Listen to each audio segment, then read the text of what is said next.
ადამიანის ღვთიური საწყისი. რა არის ღვთიური საწყისი? როგორ შეიძლება მივახციოთ სულის განვითარებას ადამიანებმა და რა სიკეთე შეიძლება მოუტანოს კაცობრიობას ამ ყველაფერმა? როდის და საიდან დაიწყო ჩემში საკუთარი სულის ძიება და რამდენი წელი დასჭირდა იმას, რომ გამეცნობიერებინა გზა, რომელსაც გავდიოდი, ეს იყო სულიერების გზა, სიყვარულისა და ღმერთის ძიებისა საკუთარ თავში. რამე თუ ჩვენ ვეძიებთ ღმერთს ყველგან და არა ჩვენსავე აცში. რადგან უხალი ყველაშია და თუ შევძლეთ მივაგნოთ, აღმოვაჩინოთ და შემდგომში სიყვარულით მოუაროთ, ამ სიმდიდრეს მეწუნეთ ნაწყენი არავინ დარჩებით. და დიდია სარგებელი უფლისგან მოვლენილი, რამე თუ მცირედისთვისაც კი უფალი უხვად გვაჯილდოებს და გამუდმებით გვაკვირდება, თუ როგორ ვაგრძელებთ ცხოვრებას და დახელოვნებას ღმერთისკენ სავალ გზაში. როცა სულის განვითარებაზე არის საუბარი და მეკითხებიან თუ როგორ შევძელი გამევლო განვითარების ასეთი რთული გზა და მიმეღწია უფლის დონეებისთვის, საიდანაც გამუდმებით მოედინება უფლის ენერგია.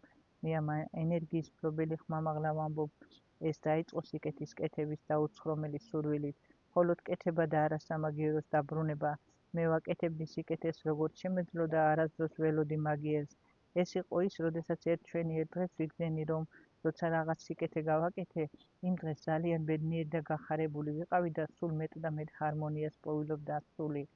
როცა ეს ჰარმონია შევიგზენი, უბრალოდ მომიდა, რომ აღარ დამეკარგა და ყოველ დღეს ვაანალიზებდი თუ რა სიკეთე გავაკეთე დღეს.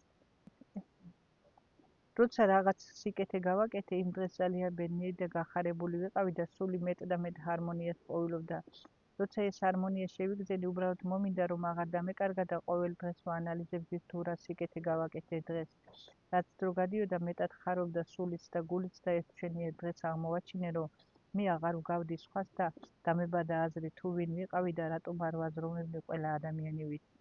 დავიწყე საკუთარ თავში სულის ძიება, რაც 10 წელი გაგრძელდა და მე ვეძიებდი მეს საკუთარ თავში და არ ვემორჩილებოდი მატერიალურ კანონზომიერებებს. ეძიო საკუთარი თავი და იპოვო თუ ვინ ხარ, საიდან მოდიხარ და რა მისია გაკისრია. ამის პოვნა ძალიან ძნელია, მაგრამ თუ ქვეცნობიერში გაავაღებთ კარს, მერწმუნეთ იქიდან ხელსარიელი არასდროს დაბრუნდებით. დღევანდელი ადამიანი ძალიან გაფანტულია და დაკავებულია მატერიალურ კეთილდღეობაზე ფიქრით, მაგრამ ხვდებიან ისეთებიც, რომლებსაც ყოველგვარი ადამიანური დავიწყებული აქვთ და მხოლოდ სულიერების საწყისებიდან აზროვნებენ. ეს მისასალმებელია და გასახარებელი, ვინაიდან დაუბრუნდეთ ჩვენს ღვთიურ საწყისს და აქედან დავიწყოთ აზროვნება, ეს ნიშნავს ადამიანის კარმულ გაწმენდას. როცა კარმაზე მეკითხებიან, მე ვამბობ, კარმას თითოეული ადამიანი თვითონ ქმნით, რადგან დღევანდელი ფიქრები განსაზღვრავენ ხვალინდელ დღეს და რასაც ფიქრობ და ინფორმაციულად შემოგვაქვს გონებაში, იგივე ხორციელდება ჩვენს ცხოვრებაში. ვინაიდან ამით ჩვენ ვქმნით ინფორმაციულ ვებს და შესაბამისად ენერგეტიკას, რომელიც არის ჩვენში და ჩვენს გარშემო. როდესაც ღვთიური საწყისიდან ვიწყებთ ცხოვრებას, ეს არის ახალი დაბადება, განწმენდილი კარმით და ახალი ცხოვრებით. ამიტომაც არის ადამიანები, რომლებიც ჩემთან გადიან სრულფასოვან გაწმენდას, გამოჯამთელებასთან ერთად ხდება ახალი დაბადება და სულის გამოღვიძება. რამე თუ ღვთიური ენერგია ადამიანებს აბრუნებს პირველ საწყის მდგომარეობამდე, იმ ეტაპამდე, როდესაც თქვენ უცოდველი მოევლინეთ მატერიალურ სამყაროს. დადგება დრო და ჩვენი ერთ დღეს მე ამ ადამიანებს წარუდგენ საზოგადოებას, რამე თუ რამდენიმე ადამიანში უკვე მოხდა სულის გამოღვიძება და ახალი ნიჭისა და უნარების გახსნა. დარწმუნებული ვარ, რომ ისინიც ჩემსავე სასიკეთო საქმით დაკავდებიან და ბევრ სიკეთეს მოუტანენ ადამიანებს. დაბრუნება ღვთიურ საწყისებში, ეს არის მდგომარეობა, როცა ადამიანი პოულობს თავის თავს ღმერთსა და მისიას ამ სამყაროში. აცნობიერება ამ მდგომარეობას იწყებს გამუდმებით ბრძოლას საკუთარი მისიის შესასრულებლად, რადგან სხვა ინტერესები და მატერიალური კეთილდღეობები უკვე მეორე პლანზე გადადის და არანაირი ღირებულება არ გააჩნია.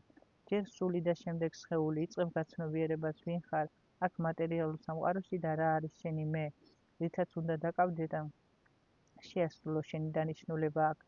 უფალი დიდია და ეს ყველაფერი ერთბაშად არ გვეძლევა, ამას წლები სჭირდება და შესაძლოა მთელი ცხოვრებაც.